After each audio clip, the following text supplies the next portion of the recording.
మంచి దీపాల కొరకు కొన్ని మాటలు మనకి అనుగ్రహించుగాక. రోమపత్రిక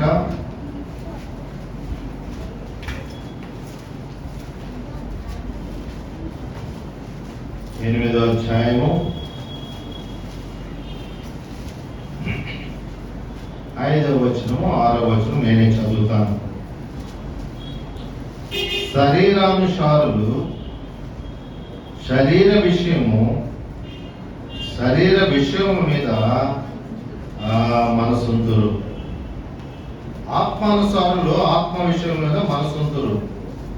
శరీరానుసారమైన మనస్సు మరణము, ఆత్మానుసారమైన మనస్సు జీవమును సమాధానమునై ఉన్నది.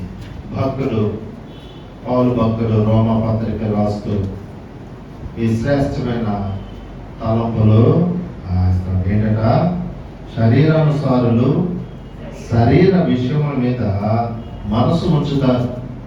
దీని అర్థం ఏంటి? ఎవరైతే శరీరానుసారంగా ఈ లోకంలో నడిపింపబడుతూ ఉంటారో వారు దేని మీద వారు మనసు ఉంచుతారట? శరీర విషయాల మీద మనసు ఉంచుతారు. రెండో జాబితా ఉంది, రెండో గుంపు ఉంది, వారు ఆత్మానుసారులు. ఆత్మానుసారులు అంటే ఈ లోకంలో మనం జీవిస్తుండగా పరిశుద్ధాత్మ ద్వారా నడిపింపబడేవారు. ఆత్మానుసారులు అంటే పరిశుద్ధాత్మ ద్వారా నడిపింపబడేవారు. ఆత్మానుసారులు దేని మీద మనసు ఉంచుతారట? ఆత్మ విషయముల మీద మనసు ఉంచుతారు. ఆత్మ విషయాలు అంటే ఏంటి? దేవునికి సంబంధమైన విషయాలు, ఆత్మ సంబంధమైన విషయాలు, క్రీస్తు ప్రభువును కూర్చిన విషయాల మీద వారు ఏముంచుతారు? మనసు ఉంచుతారు. దాని యొక్క రిజల్ట్ కూడా చెప్తున్నాడు ఇక్కడ. ఏంటంటే అది ఆత్మానుసారమైన మనస్సు మరణము. ఈ లోకంలో ఆత్మానుసారంగా మనం జీవిస్తే, శరీరానుసారంగా మనం జీవిస్తే దాని అంతం ఏంటట? మరణం. అలాగే ఆత్మానుసారమైన మనస్సు జీవమును సమాధానమునై ఉన్నది. చాలా స్పష్టంగా భక్తుడు రోమా సంఘానికి రాస్తూ, ఈ రోమీలకు రాస్తూ ఈ శ్రేష్టమైన ఆత్మీయ తలంపులు ఇచ్చాడు. ఇక్కడ శరీర స్వభావం గురించి చూద్దాం. చూడండి, శరీర స్వభావం అంటే ఏంటో అదే రోమపత్రిక 7:5 అంటున్నాడు. ఏలైనగా మనము శరీర సంబంధమై ఉండినప్పుడు మరణార్థమైన ఫలమును ఫలించుటకై ధర్మశాస్త్రం వలన పాపేచ్ఛలు మన అవయవంలో కార్యసాధకములై ఉన్నవి. ఇది దీని అర్థము. మనము శరీర సంబంధమై ఉండినప్పుడు మరణార్థమైన ఫలములు ఫలించడానికి ధర్మశాస్త్రము వలనైన పాపేచ్ఛలు మన అవయవంలో కార్యసాధకములై ఉన్నాయి. ధర్మశాస్త్రం అంటే పాపం అంటే ఏంటో ధర్మశాస్త్రం ద్వారా ఏం చేయబడింది? రుజువు చేయబడింది. అంతే కదా? మనకి ఆ విచక్షణ ఉంది. ఆ విచక్షణ ఏ రీతిగా వచ్చింది? దేవుడు కొన్ని నిబంధనలు ఇచ్చాడు. ఇదిగో ఇది చేస్తే నీకు ఈ తప్పు, ఇది చేస్తే రైట్ అనేది ధర్మశాస్త్రం ద్వారా దేవుడు తన ప్రజలైన ఇశ్రాయేలులో ఇచ్చాడు. ఆ ధర్మశాస్త్రంలో ఏముందట? పాపేచ్ఛలు మన అవయవంలో కార్యసాధకములు ఉన్నవి. అంటే దాని అర్థం ఏంటి? ఆ ధర్మశాస్త్రం ద్వారా పాపం అంటే ఏంటో అనేది మన శరీరంలో కార్యసాధకములై ఉన్నాయి. ఇది చేయటం వల్ల నీకు మరణము, ఇది చేయటం వల్ల నీవు శిక్షకు గురవుతావు అనే విచక్షణ ధర్మశాస్త్రం ద్వారా మనకి కలిగింది. అందుకంటున్నాడు భక్తుడు, ఏదైనా మనము శరీర సంబంధమైనప్పుడు, ఈ శరీర సంబంధమైనప్పుడు ధర్మశాస్త్రం ఉన్న పాపేచ్ఛలు మన అవయవంలో ఏమైనా కార్యసాధకములై ఉన్నాయన్నాడు. గలతీ పత్రిక 5:17 చూడండి.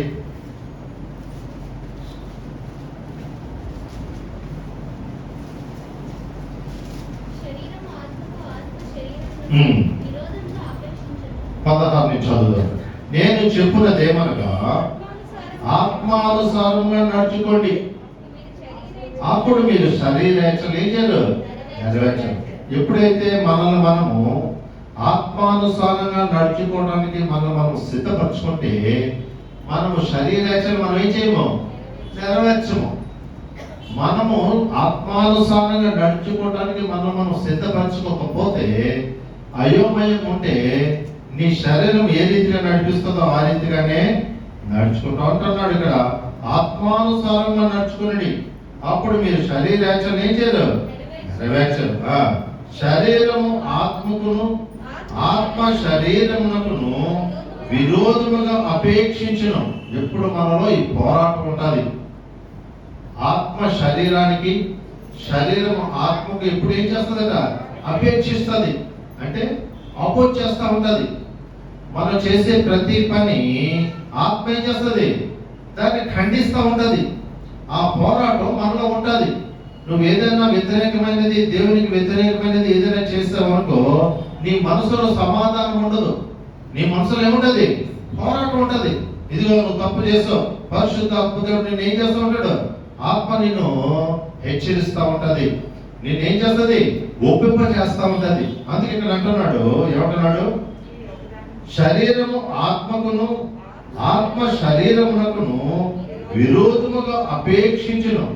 ఇవి ఒకదానికొకటి వ్యతిరేకంగా ఉన్నవి కనుక మీరేమి చేయ నిశ్చయింతులు వాటినే చేయకూడదు. మన శరీరం ఒక విధంగా నడిపిస్తూ ఉంటది. ఆ ప్రకారంగా నువ్వు నడుచుకుంటూ వెళ్ళిపోతే ఎక్కడికి వెళ్ళిపోతావు, నువ్వు మరణానికి వెళ్ళిపోతావు. అదే కదా ఇక్కడ అంటున్నాడు, రోమపత్రిక ఏమంటున్నాడు, శరీరానుసారం శరీర విషయం మనసుస్తారు, శరీరానుసారమైన మనస్సు ఏంటంటే మరణం. నువ్వు శరీరానుసారంగా శరీరం ఎలా నడిపిస్తే అలాగా నువ్వు వెళ్ళిపోతే అది చివరికి ఎక్కడికి వెళ్ళిపోతుందట, మరణం. అదే ఆత్మానుసారంగా నువ్వు జీవిస్తూ ఆత్మానుసారంగా నడిపింపబడతా ఉంటే అది నేను ఎక్కడ తీసుకుని వెళ్తుంది, జీవమును సమాధానంగా తీసుకుని వెళ్తుంది. ఇది చాలా మన ఆత్మీయ జీవితానికి, మన విశ్వాసానికి చాలా శ్రేష్టమైనది. ఈ పోరాటం మన శరీరంలో లేకపోతే నువ్వేమైపోయినట్టు, ఆత్మీయంగా చచ్చినట్టే. చక్కగా అర్థం చేసుకోండి. మన హృదయంలో ఈ పోరాటం నిత్యం ఉంటుంది. ఆత్మ శరీరానికి, శరీరం శరీరం ఆత్మకును ఆత్మ శరీరమునకును ఎప్పుడు విరోధంగా అపేక్షిస్తూ ఉంటది. అపేక్షిస్తుంటే అపోజ్ చేస్తూ ఉంటది. ఇదిగో నువ్వు చేసే తప్పు, ఇదిగో నువ్వు ప్రార్థన చేసుకో, ఇదిగో నువ్వు కొంచెం పాటలు పాడుకో అని ఆత్మ చెప్తా ఉంటది. శరీరం ఏం చెప్తా ఉంటది, పర్వాలేదులే తర్వాత చూసుకుందాంలే అని శరీరం చెప్తా ఉంటది. ఈ రెండింటికి మధ్యలో సంఘర్షణ జరుగుతూ ఉంటది. దేనికి మనము లోబడాలి, ఆత్మ చెప్పే దానికి మనం లోబడితే నువ్వు ఆత్మానుసారంగా నడిచినట్లు. లేదు నువ్వు శరీరం చెప్పినట్లు నడుస్తే అంటే శరీరం చెప్పినట్లు నువ్వు శరీరానుసారంగా. ఈ పోరాటం నిత్యం మనలో ఉంటది. నువ్వు ఏదైతే వ్యతిరేకమైనది, దేవునికి వ్యతిరేకమైనది ఏదైనా నువ్వు చేసావనుకో, నీలో ఏముండాలి, పోరాటం ఉండాలి. ఆ పోరాటం ఉంటేనే నువ్వు ఆత్మీయంగా బ్రతికి ఉన్నావని అర్థం. ఆ పోరాటం లేకపోతే నువ్వేమైపోతావు, చచ్చినట్టే. ఆ పోరాటం మన హృదయంలో ఎప్పుడైతే లేదో నువ్వు ఆత్మీయంగా ఏమైపోయినట్టు, నిర్జీవం అయిపోయినట్టు. ఇంకా నీలో పోరాటం ఉండదు, నీలో ఏముండదు, పోరాటం ఉండదు. నీవు చల్లారిపోతావు, చల్లబడిపోతావు, నువ్వు చల్లారిపోతావు. ఇంకా నీలో ఎటువంటి పోరాటం ఉండదు. నీ ఇష్టం, నీకు దేవుడు వదిలేసినట్టే. ఇంకా నీ ఇష్టం, నీ ఇష్టానుసారంగా వెళ్ళిపోవడానికి దేవుడు నేను ఏం చేస్తాడు. కాబట్టి మన హృదయంలో నిరంతరం పోరాటం ఉండాలి. ఆ పోరాటం ఉండటం ద్వారా మనం ఆత్మీయంగా మనము జీవించిన వారంగా ఉంటాము. ఇక్కడ పౌలు 2 రకాలైన వ్యక్తులను చూపిస్తున్నాడు. ఈ లోకంలో పౌలు ఇక్కడ 2 రకాలైన వ్యక్తుల్ని చూపిస్తున్నాడు. ఈ భూమిపై ఉన్న వారంతా 2 గుంపులుగా చెందినవారు. 2 గుంపులు ఉన్నారు. ఒకటి శరీరానుసారులు, ఒకటేంటి ఆత్మానుసారులు. ఆత్మానుసారులు ఎవరు? వీరు క్రీస్తు రక్తం చేత విమోచింపబడి విశ్వాసం ద్వారా పొందబోయే స్వాస్థ్యం కొరకు ఆత్మ చేత నడిపింపబడేవారు. ఆత్మానుసారులు ఎవరు?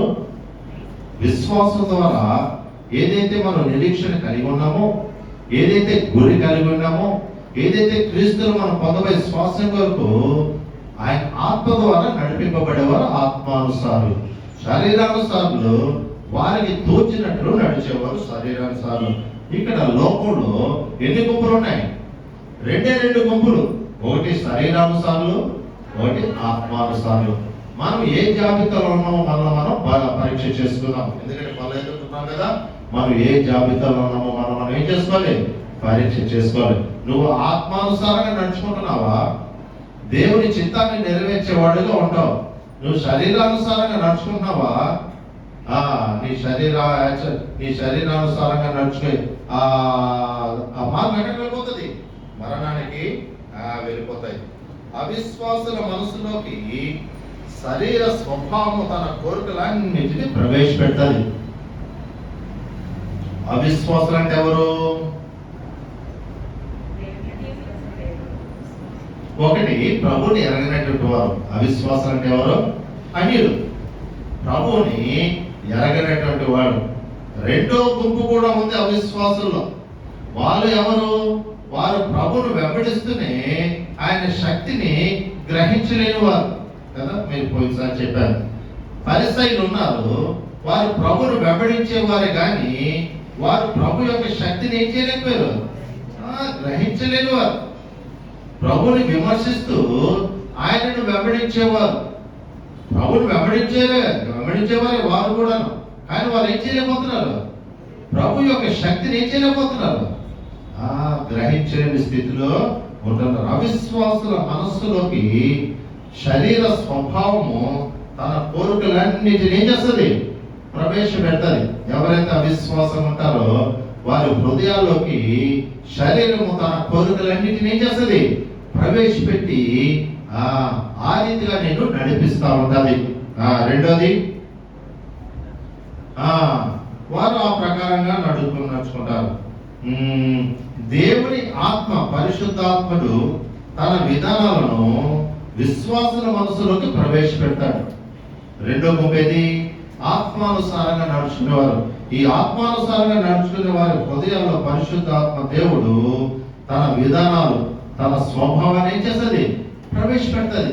పరిశుద్ధాత్మ యొక్క స్వభావం మనలో ప్రవేశపెట్టేవాడు పరిశుద్ధాత్ముడు. వారు ఆత్మానుసారంగా ఏం చేస్తారు? నడుచుకుంటారు. ఇక్కడ అంటున్నాడు అదే, దేవుని ఆత్మ తన విధానాలను విశ్వాసుల మనసులోకి ప్రవేశపెడతాడు. ఆయన వారి కోసం ఆశించే విషయాల్లో వారి మనస్సు నిండి ఉంటుంది. వారు వాటిని వెంబడిస్తారు. రెండు గుంపులు, ఈ ప్రపంచంలో రెండు గుంపుల్ని పౌలు భక్తుడు చూపిస్తున్నాడు. ఒకటి శరీరానుసారులు, రెండోది ఆత్మానుసారులు. శరీరానుసారులు అంటే ఎవరు?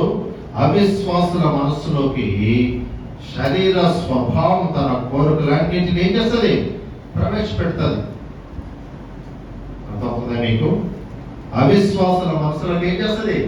ఈ శరీరము తన స్వభావాన్ని అంతటిని ఏం చేస్తుందట? ప్రవేశపెడుతుంది. ఎప్పుడైతే ప్రవేశపెట్టిందో నువ్వు ఆ ప్రకారంగానే నడుస్తావు. ఆ ప్రకారంగా నడటం ద్వారా ఎక్కడికి వెళ్ళిపోతావు? ఆఖరికి మరణంలోకి వెళ్ళిపోతాం. మరణం అంటే శారీరక మరణం కాదు. మరణం అంటే ఏంటి? రెండవ మరణము. అగ్ని ఆరదు, గురువు చావదు. ఆ రెండవ మరణంలోకి వెళ్ళిపోతావు. అక్కడ నేను ఎవరు తప్పించేవారు ఉండరు. అక్కడ ఇంకా రక్షణ సువార్త ఉండదు. అక్కడ దేవుని కృప ఉండదు. అక్కడ పరిశుద్ధాత్మ దేవుడు ఉండడు. దేవునితో పరిపూర్ణమైన ఎడబాటు మరణం అంటే. దేవునితోటి పరిపూర్ణమైన ఎడబాటు. అందుకే అంటున్నాడు ఇక్కడ, అవిశ్వాసుల మనస్సులోకి శరీర స్వభావం తన కోరికలన్నిటిని ప్రవేశపెడుతుంది. వారు ఆ ప్రకారంగా ఏం చేస్తారు? పయనిస్తారు. ఆత్మానుసారులు దేవుని ఆత్మ అంటే పరిశుద్ధాత్ముడు ఆయన స్వభావం, ఆయన విధానాలన్నిటిని ఏం చేస్తాడు? ఆత్మీయంగా నడిచే వారి యొక్క మనసులోకి ప్రవేశపెడతాడు. తన విధానాలు విశ్వాసుల మనసులోకి ప్రవేశపెడతాడు. ఆయన వారి కోసము ఆశించే విషయాలతో వారి మనసు నిండి ఉంటుంది. వారు వాడి వెంట ఏం చేస్తారు? నడుస్తారు. అలాగే ఒక వ్యక్తి ఆలోచించే విధానం అతని జీవిత విధానంపై ఎంతో ప్రభావము చూపిస్తుంది. ఒక వ్యక్తి ఆలోచించే విధానము అతని జీవిత విధానంపై ఎంతో ప్రభావము చూపిస్తుంది. మంచిది. ఇప్పుడు మనం ఆత్మానుసారమైన జీవితం అంటే ఏంటో మనము చూద్దాం. ఇప్పుడు శరీరానుసారమైన విధానం మనం చూసాం. మన హృదయంలో నిరంతరం ఏముండాలి? పోరాటం ఉండాల్సిమా. ఆ పోరాటం నీలో చల్లబడిపోయిందంటే నువ్వు ఎక్కడికి వెళ్ళిపోతున్నట్టు? నువ్వు ఆత్మీయంగా చచ్చినటువంటి స్థితిలోకి వెళ్ళిపోతున్నావు అని అర్థం. చాలా జాగ్రత్తగా ఉండాలి. మన హృదయంలో నిరంతరం ఏముండాలి? పోరాటం ఉండాలి. నువ్వు చేసే ప్రతి పని పరిశుద్ధాత్మ దేవుని యొక్క హెచ్చరిక నువ్వు గమనిస్తూ ఉండాలి. నువ్వు చేసే పనిది దేవుని చిత్తానుసారమైనదేనా, ఆయనకి ఇష్టం కలిగించేదేనా, ఆయన సంతోష పెట్టేదా కాదా అనేది మనం ఏం చేసుకుండాలి? ఎప్పటికప్పుడు మనం బేరీజ్ చేసుకుంటూ ఉండాలి. పరిశుద్ధాత్మ దేవుడు మన మనసులో దానిని ఏం చేస్తూ ఉంటాడు? హెచ్చరిస్తూ ఉంటాడు. దానిని గమనించే అంతస్తులకి మనం రావాలి. ఆ పోరాటం కానీ లేకపోతే నువ్వేమైపోయినట్టు? ఆత్మీయంగా నిర్జీవమైపోయినట్టు. ఇక ఆత్మీయ పోరాటం లేకపోతే నులివెచ్చని స్థితిలోకి వెళ్ళిపోయినట్టు. ఏ స్థితి అది? నులివెచ్చని స్థితి. ఆ నులివెచ్చని స్థితిలో ఉన్న వారిని ప్రభు అంటున్నాడు, ఏం చేస్తాడట? భూమి వేసేస్తాడట. అది భయంకరమైనది. జాగ్రత్తగా మనం ఏం చేసుకుంటూ ఉండాలి? పరీక్షించుకుంటూ మనల్ని మనము కాపాడుకుంటూ ఉండాలి. ఆత్మానుసారంగా నడుచుకోవడానికి మనం ఏం చేసుకోవాలి? సిద్ధపరచుకోవాలి. పరిశుద్ధాత్మ దేవుడు వాక్యానుసారంగా మనం నడిపిస్తూ ఉంటాడు. దాని కొరకు మనం ఏం చేసుకుంటూ ఉండాలి? సిద్ధపరచుకోవాలి. ఆ రీతిగా నడుచుకోవడానికి మనం సిద్ధపరచుకుంటే అప్పుడు పరిశుద్ధాత్మ దేవుడు తన స్వభావం, తన భావాలన్నీ మనల్ని ఏం చేస్తాడు? ప్రవేశపెట్టి ఆ రీతిగా మనల్ని నడిపిస్తూ ఉంటాడు. చూడండి 2 కొరింథీ 10:5 అంటున్నాడు. ఆత్మానుసారంగా నడుచుకోవటం ఏంటో చూద్దాం. 2 కొరింథీ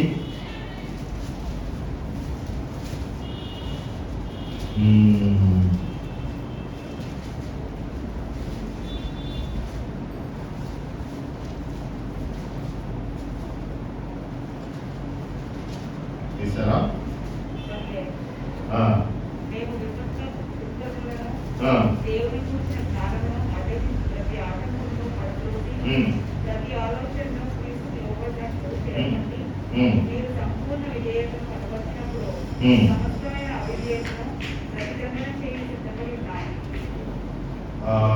నేను చదువుతాను.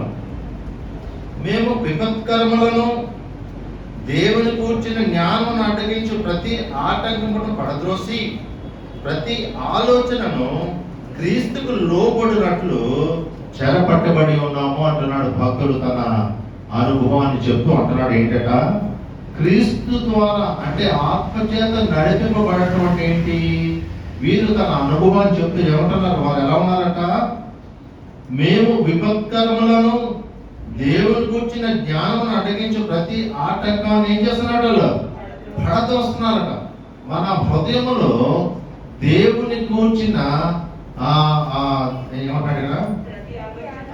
దేవుని కూర్చిన ప్రతి ఆలోచనను, దేవుని కూర్చిన జ్ఞానమును అడ్డగించు ప్రతి ఆటంకాన్ని ఏం చేస్తున్నాడు? వాళ్ళు పడద్రోస్తున్నారు. ఆ రీతిగా మన ఆత్మీయ జీవితాన్ని కట్టుకోకపోతే మనం ఏం చేయలేము? ఆత్మానుసారంగా నడిచిన వారంగా ఉండలేము. చూడండి ఫిలిప్పీ పత్రిక 4:8 అంటున్నాడు.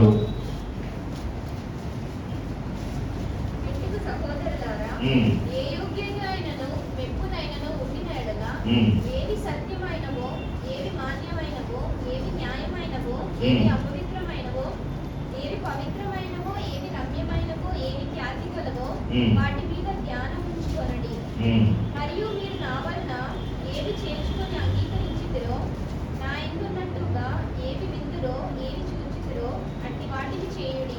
అలాగే ఆత్మానుసారంగా నడుచుకోవటం అంటే ఏంటో ఇక్కడ చాలా స్పష్టంగా చెప్తున్నాడు. 4:8 4 నుంచి చదువుతున్నాను. ఎల్లప్పుడూ ప్రభువునందు ఆనందించుడి. ఆత్మానుసారంగా నడుచుకునే వారు ఎల్లప్పుడు ఎలా ఉంటారట? దైవికంగా ఎల్లప్పుడు లోక సంబంధమైన సంతోషం కాదు ఇది. ఎల్లప్పుడూ ప్రభువునందు ఆనందించండి. ఎలా ఉంటారట వారు? ఎల్లప్పుడూ ప్రభువునందు ఆనందించేవారుగా ఉంటారు. మరలా చెప్తున్నాను, మీరు ప్రభువునందు ఈ లోకంలో మనము ఎన్నో తమాషాలు ఉన్నాయి, ఎన్నో మాయమంత్రాలు ఉన్నాయి. లోకం అంటేనే మహా మాయ కదా. లోకం ఏంటిది? ఇది మా అంతా మాయ ఇది. అందుకు ఆత్మానుసారంగా నడుచుకోవడానికి నువ్వు సిద్ధపరచుకుంటే నువ్వు మొట్టమొదటిగా చేయవలసింది ఏంటి? ప్రభువునందు ఆనందిస్తూ నేర్చుకోవాలి. వాక్యం చదువుకోవడం ఆనందిస్తూ నేర్చుకోవాలి. ప్రార్థన చేసుకోవడంలో ఆనందిస్తూ నేర్చుకోవాలి. దేని బట్టి మనం ఆనందిస్తున్నాం? ఇక్కడ అంటున్నాడు, ఎల్లప్పుడూ ప్రభువునందు ఆనందించండి. ఫిలిప్పీ పత్రిక రాస్తూ వాళ్ళు హెచ్చరిస్తున్నాడు, ఇదిగో మీరు లోక సంబంధ విషయాల్లో మీరు ఆనందించండి. మీరు ఎవరి విషయాలు ఆనందించాలి? ఎల్లప్పుడూ ప్రభువునందు ఆనందించాలి. ప్రభువునందు ఆనందించడం ఏంటి?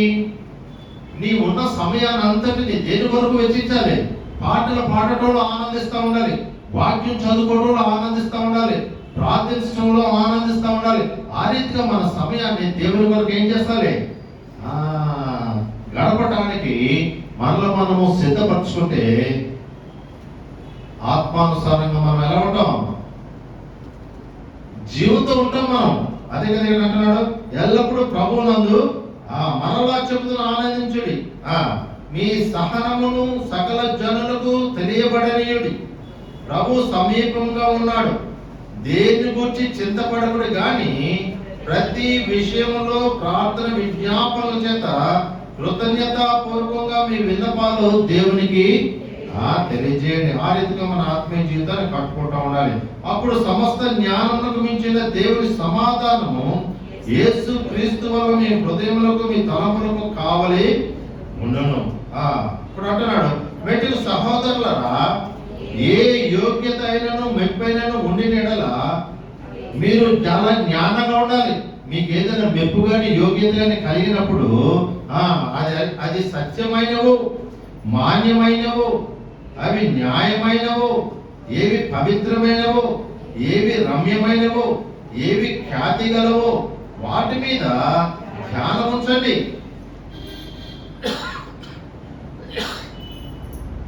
ఏమంటున్నాడు? మెట్టుకు సహోదరులారా, ఈ లోకంలో జరిగే ప్రతి విషయాల్లో ఏది యోగ్యమైనదో అది మనం గ్రహించాలి. ఈ లోక సంబంధమైనది యోగ్యమైనదా? దైవికమైనది యోగ్యమైనదా? ఏది నీతో నిలిచేది, ఏది అక్షయమైనది, దానిని మనం ఏం చేసుకోవాలి? గ్రహించాలి. అక్కడ అంటున్నాడు. అందుకే ఇక్కడ ఏ యోగ్యత అయినను మెప్పైనను ఉండినడలా ఏవి సత్యమైనవో, ఏవి మాన్యమైనవో, ఏవి న్యాయమైనవో, ఏవి పవిత్రమైనవో, ఏవి రమ్యమైనవో, ఏవి ఖ్యాతి గలవో వాటి మీద ఏం చేయాలట? ధ్యానం ఉంచండి. ఈ లోకంలో రెండు ఉంటాయి, ఒకటి క్షయమైపోయేది, ఒకటి అక్షయమైనది, నిరంతరము మనతో ఉండేది. దానిని మనం గ్రహించాలి, దానిని మనం చేపట్టడానికి కోరుకుంటూ ఉండాలి. ఏది సత్యమైనవో, ఏవి న్యాయమైనవో, ఏవి నిరంతరము నీతో ఉంటాయో వాటిని మనం ఏం చేసుకోవాలి? వాటి మీద ధ్యానం ఉంచాలని భక్తుడు ఇక్కడ అంటారు. చూడండి, కొలస్సీ పత్రిక 3వ అధ్యాయము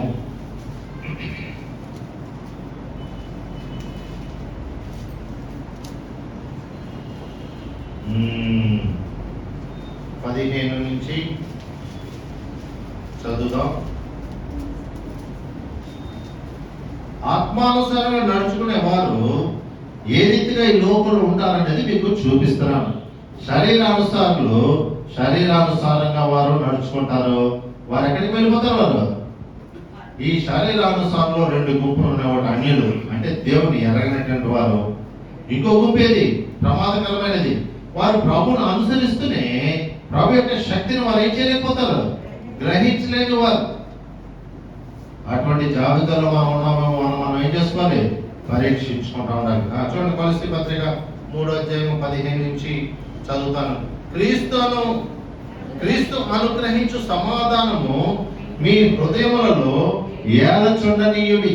ఏం చేయాలట? ఆత్మానుసారంగా నడుచుకున్న వారు క్రీస్తు అనుగ్రహించు సమాధానము మన హృదయంలో ఏం చేస్తా ఉండాలట?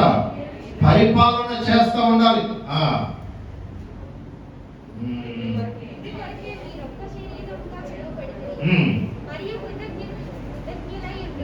మరి కృతజ్ఞులై ఉండుడి. సంగీతములతోను కీర్తనలతోను ఆత్మ సంబంధమైన పద్యములతోను ఒకరినొకరు బోధించుచు బుద్ధి చెప్పుచు కృపా సహితముగా మీ హృదయములలో దేవుని గూర్చి గానము చేయొచ్చు. సమస్త విధములైన జ్ఞానముతో క్రీస్తు వాక్యం మీలో సమృద్ధిగా నివసింపనీయుడి. మరియు మాట చేత గాని క్రియ చేత గాని మీరేమి చేసినను ప్రభు అయిన యేసు ద్వారా తండ్రి అయిన దేవుని కృతజ్ఞతాస్తుతులు చెల్లించుచు సమస్తము ఆయన పేరట మనం ఆత్మానుసారంగా నడుచుకోవడానికి మనం సిద్ధపరచుకోవాలంటే మన జీవిత విధానం, మన లైఫ్ స్టైల్ ఎలా ఉండాలి? వాక్యానుసారంగా భక్తులు ఏ రీతిగా నేర్పారో ఆ ప్రకారంగా మనం ఏం చేసుకోవాలి? ఆ రీతిగా ఉండటానికి మనము సిద్ధపరచుకుంటే నువ్వు ఆత్మానుసారంగా ఈ లోకంలో జీవించిన వాడవుతావు. నువ్వు ఆత్మానుసారంగా జీవించడానికి నువ్వు సిద్ధపరచుకుంటే నీకు కలిగే ఫలితార్థం ఏంటి? నిత్య జీవమును, సమాధానము. తండ్రి అయిన దేవునితో నీకు సమాధానం దొరుకుతుంది. నిత్యమైన కుమారుడు యేసు క్రీస్తుతో జీవించే యోగ్యత నీకు కలుగుతుంది. అది అక్షయమైనది. అదేంటది? అక్షయం అంటే ఎప్పుడు క్షయము కానిది. ఈ లోకంలో నీ కంటితో చూసినంత క్షయమైపోయింది. ఏది నీతో రాదు, ఏది ఉండదు నీతోటి. నువ్వు ఒక కేజీ బంగారం కొడుకుని భద్రంగా పెట్టేసావు అనుకో, అదేమో నీతో వస్తుందా? అదేమో నీతో ఉంటుందా? ఎప్పుడు ఉండదు. ఈ లోకంలో మన కంటితో చూసినంత క్షయమైపోయింది. ఏది అదృశ్యమైనవో వాటి యందు వారు మనసుంచారట. ఎవరు వారు? విశ్వాసులు. అదే కదా హెబ్రీ పత్రిక 11వ జాబితా అంతా ఇచ్చాడు. విశ్వాసులు వారు దేనిని చూశారట? వారి కంటికి కనిపించిన అదృశ్యమైన వాటిని చూశారు. వారు గురిపెట్టి అవి క్షయమైనవి కాదు, అవి అక్షయమైనవి గ్రహించారు. వారు గ్రహించి వాటిని పొందటానికి వారు ఏం చేశారు? ప్రయాణం చేశారు. విశ్వాసాన్ని కొనసాగించుకున్నారు ఈ లోకంలో.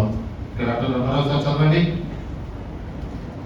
సంగీతములతోను కీర్తనలతోను ఆత్మ సమాధాన పద్యములతోను ఒకరినొకడు బోధించుచు బుద్ధి చెప్పుచు కృపా సహితముగా మీ హృదయములలో దేవుని గురించి గానము చేయొచ్చు. జ్ఞానముతో క్రీస్తు వాక్యం మీలో ఎలా ఉండాలట?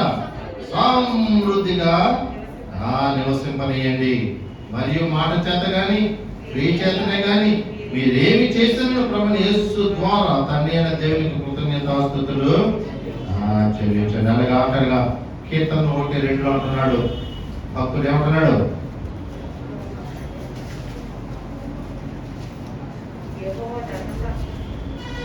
రాదా మీకు అది? ఎలా ఉన్నాడట? యెహోవా ధర్మశాస్త్రమును ఆనందించుచు దివారాత్రము దానిని ధ్యానించేవాడు ఎవరట? ధన్యుడు. నువ్వు ఆత్మానుసారంగా ఈ లోకంలో జీవించాలంటే నువ్వు ఏం చేయాలంటే ఎప్పుడు దీంతో సహవాసం కలిగి ఉండాలని భక్తుడు నేర్పుతున్నాడు. ఎప్పుడైతే నువ్వు దీంతో సహవాసం కలిగి ఉంటావో నువ్వు ఆత్మానుసారంగా ఈ లోకంలో జీవిస్తావు. శరీరాచలు శరీర కోరికలు ఎప్పుడైతే నీలో ప్రవేశపెట్టాయో ఆత్మ దానిని ఏం చేస్తుంది? అపోజ్ చేస్తా ఉన్నది, అపేక్షిస్తూ ఉంటుంది. అపేక్షించినప్పుడు నువ్వు పరిపూర్ణంగా ఏం చేయాలని? లోపడాలి. ఊరుకో అని నువ్వు శరీరానుసారంగా నడుచుకోవడానికి నిన్ను నువ్వు సిద్ధపరచుకుంటే, శరీరం చెప్పినట్లు నువ్వు నడుచుకుంటే, ఇక్కడ ఏమన్నా మరోసారి చదువుతాం రోమాపత్రిక 8:5. శరీరానుసారంగా నడుచుకోవడం ద్వారా వాడు ఎక్కడికి వెళ్ళిపోతాడు? అంటాడు మరణానికి వెళ్ళిపోతాడు.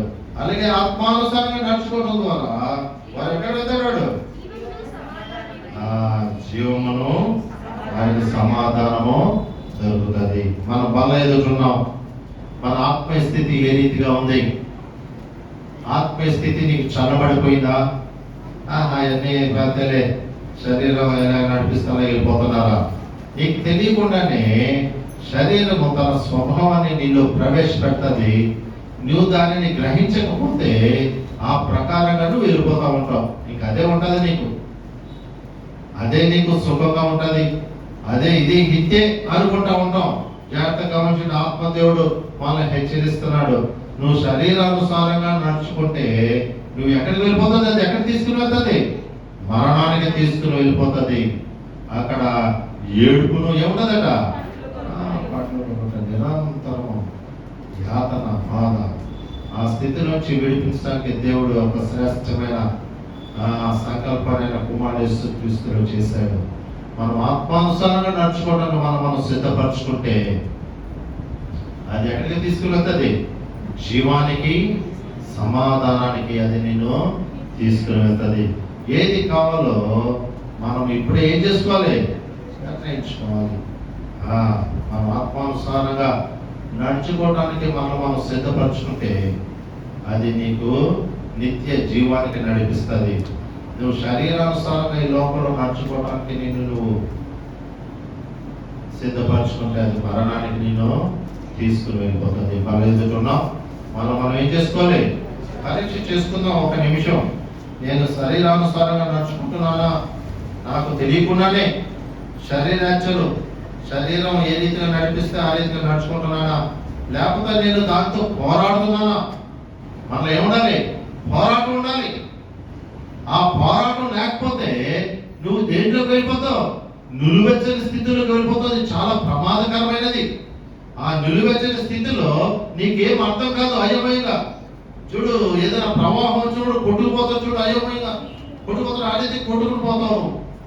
జాగ్రత్తగా మనం ఏం చేసుకోవాలి? జ్ఞానంగా ఉండాలంటున్నాడు. ఒకరినొకడు ఎలా ఉండాలట? పాటలతోటి, సంగీతంతోటి, వాక్యంతోటి మనం ఏం చేసుకుంటూ ఉండాలి? ఎప్పటికప్పుడు మనము ఆయనతో సహవాసం కలిగి నడుచుకోవడానికి మనము సిద్ధపరచుకోవాలి.